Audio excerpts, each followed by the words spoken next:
Hey, this is Dave DeCamp from antiwar.com. This is anti-war news for Wednesday, February 19th, 2025.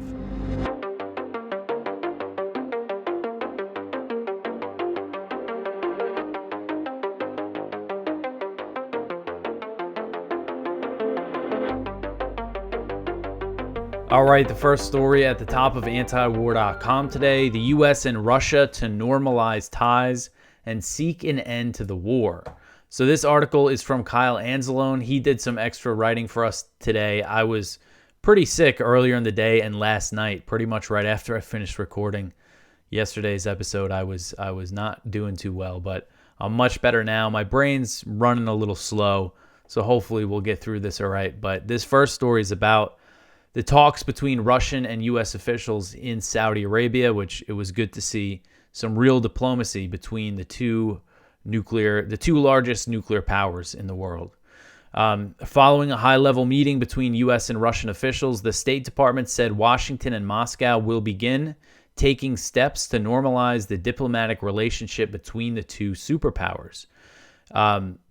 So Secretary of State Marco Rubio, National Security Advisor Mike Waltz, and Middle East Envoy Steve Witkoff met with a Russian delegation led by Foreign Minister Sergei Lavrov on Tuesday. During a press conference after the meeting, Rubio said that the parties agreed on 4 points.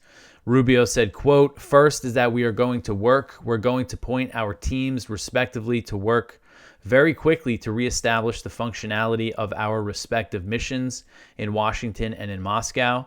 For us to be able to continue to move down this road, we need to have diplomatic facilities that are operating and functioning normally," end quote. So U.S. and Russian ties have declined over the past decade. Kyle points out that there's a lot of decline in the U.S.-Russia diplomatic relationship under the previous Trump administration. Things really started under Obama when it comes to the diplomatic facilities, and they started expelling Russian diplomats. I think it was during the transition period between Obama and first Trump, over these unfounded claims of Russian election interference. The U.S. expelled some Russian diplomats. Russia expelled some American diplomats in response. And then that sort of stuff happened throughout the Trump administration. And then, of course, in the Biden administration, the diplomatic relationship sank even lower, with the U.S. essentially cutting off all high-level contact with Russia after the invasion of Ukraine. So Lavrov said that he viewed the summit as a success. He said, quote, "We did not just listen, but heard each other, and I have reason to believe the American side has better understood our position," end quote. Witkoff gave a glowing response to what was discussed during the meeting. So this is Steve Witkoff. He said, quote, "It was positive, upbeat, constructive. Everybody was there to get to the right outcome, solution-based. We discussed it afterwards. We couldn't have imagined a better result after this session. It was very, very solid," end quote. Rubio went on to explain the final 3 points. He said, quote, "The second point is that we're going to appoint a high-level team from our end to help negotiate and work through the end of the conflict in Ukraine in a way that's enduring and acceptable to all the parties engaged. The third point is to begin to work at a level as well, to begin to discuss and think about and examine both the geopolitical and economic cooperation that could result from an end to the conflict in Ukraine. The last thing we agreed is that while our teams are going to be working on all of this, the 5 of us that were here today are going to remain engaged in this process to make sure that it's moving along in a productive way," end quote. And it looks like there's going to be some follow-on. The Trump and Putin are expected to meet soon. It's not clear exactly when that might happen, but it does seem like it's going to happen soon-ish, at least. One thing is that Rubio was, when it comes to U.S. sanctions on Russia, Rubio did not commit to an attempt to normalize economic ties between Washington and Moscow. When he was asked about the sanctions, he said, quote, "Sanctions are the result of this conflict.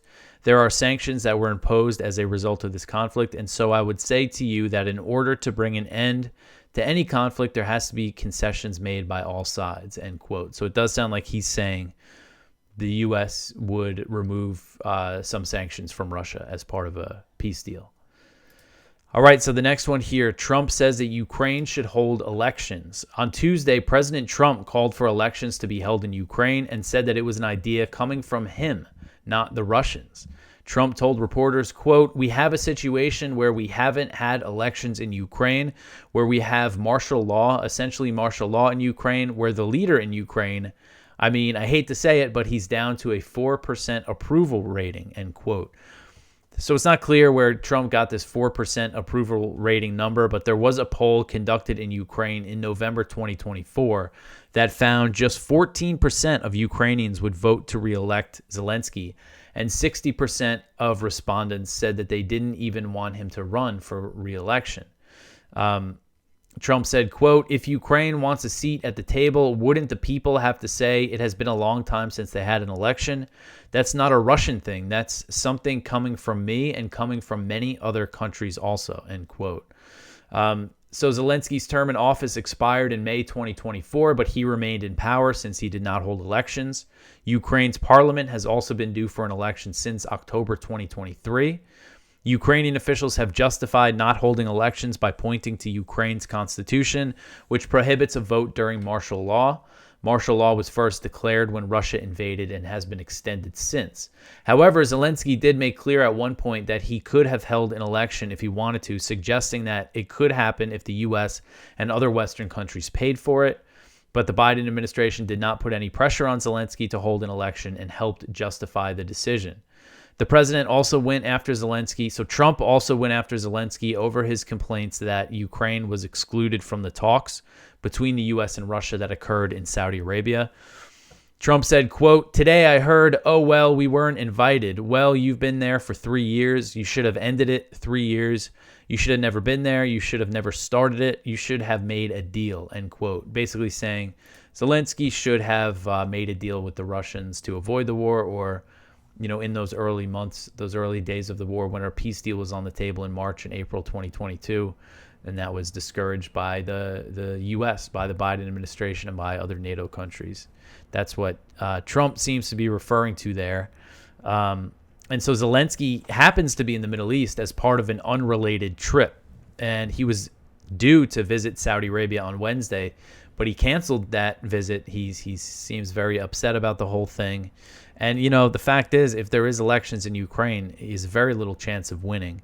And he knows that, especially if he signs a deal with Russia that gives up territory, after all this many years, so much blood, and what was the result? And I know one of his, I believe his name is Arestovich, he was an aide to Zelensky, and he was fired at one point, and he's become kind of an opposition figure. And I've seen him say, that Zelensky should have declared victory in March, April 2022, could have said, oh, we stopped Russia from taking Kiev, let's sign a deal, and that would have been that. So, this could be the opposition to Zelensky if there is an election, could be coming from that direction. But we won't really know until there is an election. All right, so the next one here, Putin is willing to speak with Zelensky if necessary. This is another one from Kyle at the Libertarian Institute. So Putin said on Tuesday, amid all this talk about Ukraine not being involved, that he is willing to talk with Zelensky if necessary. And so basically the line from the Kremlin has been, oh, well, he's not a legitimate leader because of the election thing. So this is Dmitry Peskov, the Kremlin spokesman. He said, quote, "Putin himself said that he would be ready to negotiate with Zelensky if necessary, but the legal basis of agreements needs discussion, considering the reality that Zelensky's legitimacy can be questioned," end quote. But Russia is saying that they're open to talks with Zelensky. All right, so the next one here, Hamas to release 6 Israeli hostages this week. So this is another one from Kyle. Hamas and Tel Aviv have reached an agreement on releasing several hostages within the next week in exchange for mobile homes and construction equipment entering the Strip. On Tuesday, Hamas announced they would release 6 living and 4 dead Israeli hostages this week. The 4 deceased Israelis will have their remains returned on Thursday, and the other 6 captives will be released Saturday. The AP reports the new agreement came after Hamas received significant pressure from Egypt to release the captives. Under the initial deal, 3 of the 6 living Israelis were scheduled to be released next week. So now they're saying that they're going to release more than initially planned. And Hamas says that Israel agreed to allow mobile homes and construction equipment into Gaza. And that's something they were supposed to do under the initial agreement. That should have happened already. But this is a big thing that they want in Gaza because of the living situation for people. And it's something, you see all the rhetoric from Trump, from Netanyahu saying, oh, they can't live there. They got to get out of there. I think they want to start establishing some at least temporary housing facilities that people can live in for, a long-term situation, potentially. Israeli officials confirmed the new deal with Hamas. The dead Israelis include Kiffer and Ariel Bibis, aged 4 and 9 months. When they were taken by Hamas, the armed group said that they were killed by an Israeli airstrike. So these are this is a tragedy. One of these bodies that's going to be released is a 9-month-old baby, and the other one is a 4-year-old. They were kidnapped by Hamas during the October 7th attack. Just absolutely horrific. And they were killed. Hamas said back in November 2023 that they were killed by an Israeli airstrike, and that I think that is the most likely cause of their death. Hamas has been, said that since November 2023. Israel didn't confirm their deaths for a long time. I think because they want to kind of use this for propaganda purposes to whip things up. But I mean, you look at those reports we've been talking about, that one recently from 972 magazine about how they were bombing areas where they knew Israeli hostages were in the vicinity, but that didn't stop them from dropping these bunker busting bombs that were releasing deadly gas into the tunnels. That's not a targeted approach if you're trying to release free hostages that are in there. So the ceasefire deal has been in jeopardy of failing over the past week. So it looks like things seem to be back on track here. The question is Israel going to go for the second phase? Yeah, I think things are still very much up in the air. So the next one here, Israel violated the Gaza ceasefire 266 times, including, and they killed 132 Palestinians. Sorry, my brain's not working too great. So Israel has violated the Gaza ceasefire 266 times and has killed 132 Palestinians since the truce went into effect on January 19th. And this was reported by Al Jazeera, citing Palestinian security sources. Out of the 132 people who were killed, 26 succumbed to wounds received during Israeli attacks. Over 900 Palestinians have also been injured by Israeli gunfire and airstrikes. So in less than a month, Israel has killed 132 Palestinians in Gaza. And, you just put if a single IDF soldier or anybody was killed in Israel by a rocket attack or something, Israel would use that as an excuse to escalate in Gaza. But when it comes to Palestinians being killed, it just doesn't matter. In many cases, the Israeli military acknowledged that its forces fired on Palestinians simply because they were approaching IDF troops. Due to the Israeli military's open fire policy, an unarmed Israeli civilian contractor was also killed. This is a photo from the other day of when an Israeli strike killed 3 police officers in Gaza. The Palestinian security sources said other ceasefire violations have included strikes on vehicles headed to North Gaza, attacks on bulldozers working to clear the rubble, and gunfire on civilians attempting to return to their homes. Al Jazeera also reported that Israeli gunfire killed a child in Rafah, southern Gaza, on Tuesday, and another was wounded by an Israeli attack in Gaza City. It's unclear if they were included in this total number of Palestinians killed, since the ceasefire went into effect. Despite the Israeli ceasefire violations, Hamas is still going through with hostage releases and announced Tuesday that it will be releasing 6 living and 4 dead Israeli hostages this week, as I mentioned. So, and this is, Hamas seems to be downplaying this. This has barely gotten any attention, the amount of Palestinians being killed. And people want to, I've seen some people question these numbers. Again, Hamas is downplaying it, so I don't think these are inflated numbers. And just by tracking the situation every day like I do, this aligns with the reports that we see of Palestinians being killed, of Israel acknowledging opening fire, launching an airstrike. This is a totally plausible number of Palestinians that have been killed. All right, so the next one here, where are we? U.S. bombers fly over 9 countries in the Middle East. This article is from Connor Freeman. The U.S. conducted a major flyover of bombers and fighter jets over 9 countries across the Middle East in a show of force against Iran and its allies. The U.S. Central Command mission included aerial refueling drills and live munition drops. CENTCOM Chief General Eric Kurilla declared, quote, "Bomber task force missions demonstrate U.S. power projection, capability, commitment to regional security, and ability to respond to any state or non-state actor seeking to broaden or escalate conflict in the CENTCOM region," end quote. The Air Force's B-52 Stratofortress bombers, which led the mission, are based in the UK. Also involved were American F-15s and other fighters flown by unnamed partner nations. The warplanes first flew through Europe and then over 9 partner nations under the CENTCOM area of responsibility, which is the Middle East. And it's not clear which countries they flied over. Probably flew over Israel and all the Gulf Arab countries, I would guess. And clearly this is a threat to Iran, threat to the Houthis in Yemen, to Hezbollah in Lebanon, and the Shia militias in Iraq. All right, so the next one here, the U.S. proposes sending private military contractors to Lebanon. This article is from Jason Ditz. So the extended deadline of the Lebanon ceasefire has come and gone, and as previously confirmed, Israeli troops only left populated areas but remained in southern Lebanon at 5 hilltop surveillance posts that the IDF established in the weeks leading up to the deadline. So they did withdraw from the villages and towns, but they remain occupying southern Lebanon from these surveillance posts. Lebanon did not accept the extension of the deadline beyond February 18th, and President Joseph Aoun is reportedly in contact with both the U.S. and France, main guarantors of the now expired ceasefire, to do something to press Israel to withdraw.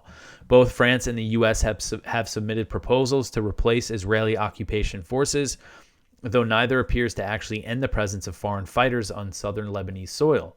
France offered to replace the Israeli troops at the IDF-built outposts with French troops, and this idea was quickly rejected by Israel. The U.S. proposal appears quite different. A U.S. diplomatic source was quoted as saying America was proposing to send private military contractors to man the IDF posts instead of Israeli forces. Lebanon is said to have opposed this suggestion. And this proposal appears to mirror what has happened in the Gaza Strip, where U.S. military contractors, many of them former veterans of the American military, are operating a checkpoint in the Netzarim corridor. So this is, kind of something I think we might see from this Trump administration, is kind of a privatization of some of these wars. And, this is a place where they wouldn't send U.S. troops, but they could send military contractors, mercenaries, essentially. So definitely, a way that the U.S. would be involved with, I guess, some deniability if they're military contractors. But we'll see how Hezbollah responds to Israel continuing the occupation from these 5 posts. All right, so the next one here, the Kurds agree to integrate into the Syrian army. So this is another one from Jason. A major agreement has reportedly been reached between the Kurdish SDF and the post-Assad Syrian government, which will include the full integration of SDF fighters into the national army. The deal is also said to have included the civil leadership in the Autonomous Administration of North and East Syria. That's the Kurdish-administered autonomous area where U.S. troops, U.S. bases are located. Details are still emerging about a lot of exact specifics beyond the SDF integration into the military, which has been sought since the Hayat Tahrir al-Sham took over Syria and ousted the former Assad government.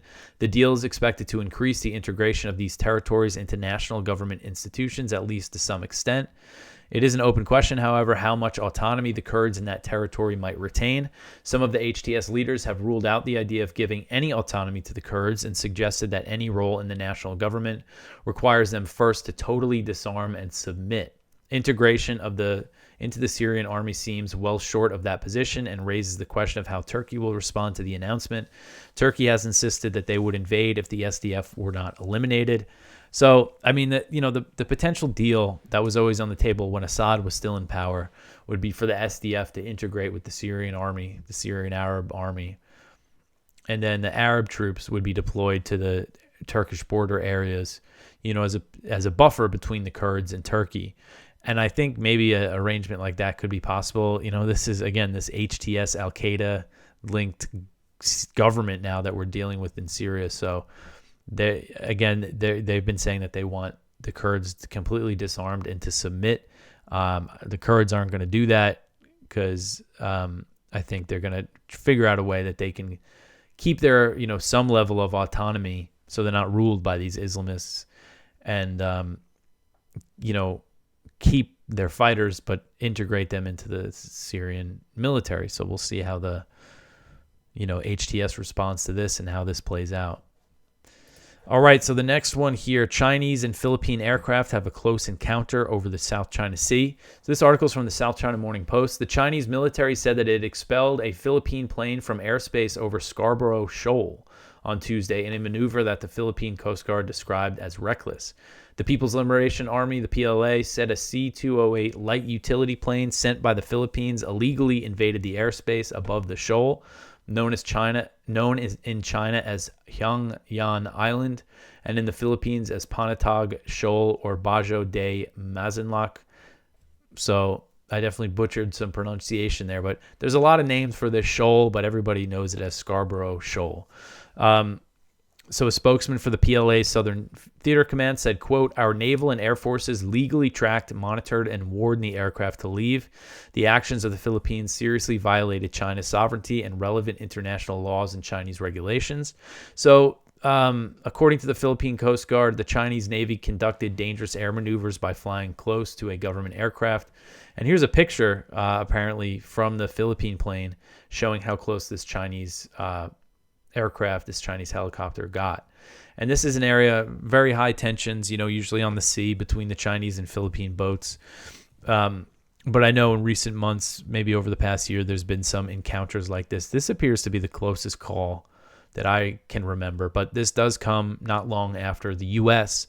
flew some planes in this area. So this could be China's kind of reacting to that, the U.S. getting involved in these air patrols. But, this was just the Philippine air patrol. There was no U.S. presence. But always an area to keep an eye on because of, the U.S. has committed to going to war if this whole maritime dispute over these shoals in the South China Sea turns hot. All right, so the last story here, Sudan's RSF massacres hundreds in the White Nile state. So this article is from Mideast Eye. So I've been meaning to cover the horrific war in Sudan more often, and this was a particularly bloody massacre that happened. So Sudan's paramilitary rapid support forces, the RSF, launched a brutal 3-day attack, killing 433 people in White Nile state as its leaders arrived in Kenya to announce a parallel peace and unity government. So the RSF, led by this guy Hemeti, they've been at war with the Sudanese army. And now they're declaring this alternate government while continuing to carry out massacres. Sudan's foreign ministry said infants were among those killed in what it described on Tuesday as the worst atrocity committed by the RSF since a massacre in August and November of 2023. And then emergency lawyers, a group of lawyers who monitor the war in Sudan, said the RSF attacked unarmed civilians, including women and children. And they said they put the death toll at 200. So the Sudanese government, who the foreign ministry, said the death toll is 433, and then these activists that monitor the war put the death toll at 200. I mean, there's been atrocities committed by both sides in this war. RSF does seem, to have committed many more massacres like this, but it is just such a brutal, bloody conflict. The monitoring group added that the RSF bore direct responsibility for the attacks, which constituted war crimes and crimes against humanity under international law. The RSF and Sudan's army, led by de facto ruler Abdel Fattah al-Burhan, have been at war since April 2023. So almost 2 years of this. All right, so that is it for the news for today. Please go check out our viewpoints. One from David Stockman. Hallelujah. President Trump actually wants to give peace a chance. One from Dan Steinbach, Netanyahu's quest to attack Iran with the mother of all bombs. One from Mark Smith, I saw illegality and complicity with war crimes. That's why I quit the UK Foreign Office. One from Ramsey Baroud, Trump's Gaza plan, a green light for ethnic cleansing. And our spotlight is from Bruce Fine, Israel exception from U.S. laws. So please go check all of that out. So I am going to do a show tomorrow, but I'm going to skip recording Thursday night, which would be the Friday show.